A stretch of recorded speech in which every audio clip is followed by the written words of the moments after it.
83 kg હતો અને મારે થોડું રિડ્યુસ કરીને 76 to 74 ની આજુબાજુ લઈ જવાનું હતું. એટ ધેટ ટાઈમ સર્જને મને ટેબ્લેટ્સ બી આપી હતી, પણ મેં ચેલેન્જિંગ કરીને ટેબ્લેટ નહોતી લીધી, કારણ કે મેં એમને બી ક્વેશ્ચન કર્યો હતો કે સાહેબ તમારું આટલું વેટ છે તો તમે કેમ ટેબ્લેટ નથી લેતા, કારણ કે હું પોતે મેડિકલ ફિલ્ડનો હતો.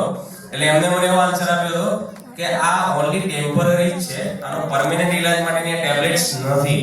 એટલે મેં કીધું તો પછી મેં સાઈડ કરીને મેં આ જ રાજા જેવો નાસ્તો ને રાણી જેવી ચા લઈ અને મેં વિધિન 10 ડેઝમાં 8 kg લોસ કરીને પછી હું સર્જરીમાં ગયો હતો અને મેં મારું લીવર ડોનેટ કર્યું હતું મારા સરને. પછીના 6 મહિના મેં લીવર ડોનેટ કર્યું એટલે શું સમજાય છે? કેટલા લોકોને ખબર છે લીવર ડોનેટ કર્યું એટલે શું છે? અને પૈસા ખીચામાં કાઢીને આપવાની વાત નથી કરી.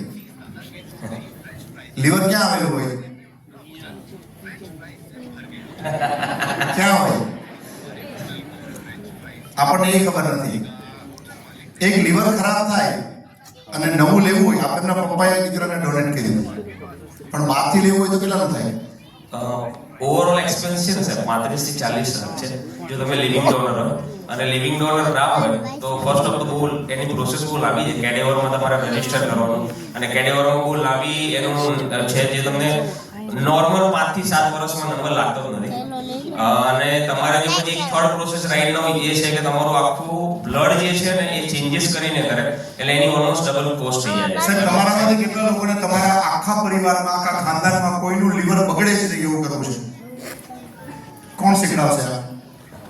કોમ્યુનિટીને હું કોચ. તમને સિમ્પલ કહું, અમે લોકો જ્યારે ફર્સ્ટ ટાઈમ કોમ્યુનિટીમાં બેઠા 400 થી વધારે ટોપિક છે આ લોકો પાસે, અને એમાં એક ટોપિક આવ્યો કે લીવર છે એ 200 થી વધારે કેમિકલ પ્રોડ્યુસ કરે બી, અને આપણે એક વખત તેલમાં તળેલી વસ્તુ તેલ ધરે અને ફરીથી યુઝ કરીએ ને એમાં ટ્રાન્સફેટ હોય સૌથી વધારે લીવરને નડે છે.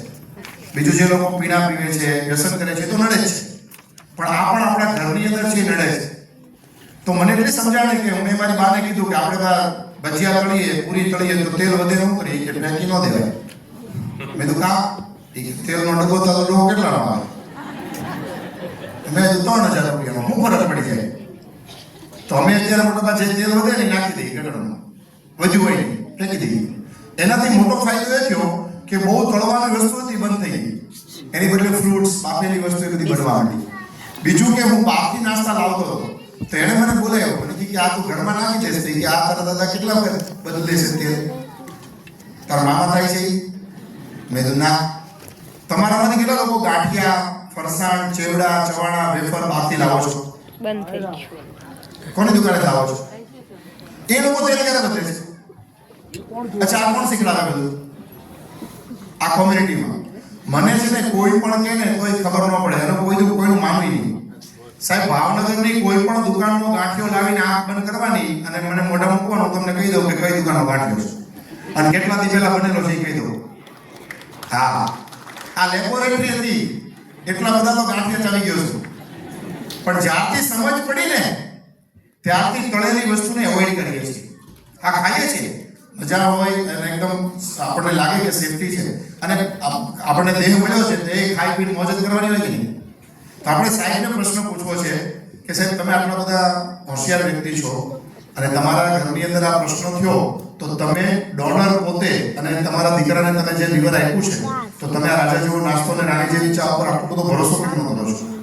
સાહેબ એ છે તો આજે મારો સન બી હેલ્ધી છે, મારી ડોટરનું બી એક રિઝલ્ટ છે, બહુ સરપ્રાઈઝ રિઝલ્ટ છે એ. કારણ કે જ્યારે મારા સનને ડિટેક્ટ થયું ને ત્યારે ડોક્ટરે એવું કીધું કે તમે સિબલિંગ જો તમારી ડોટર કે સન હોય તો એનું બી એક વાર તમે ચેક કરાવો.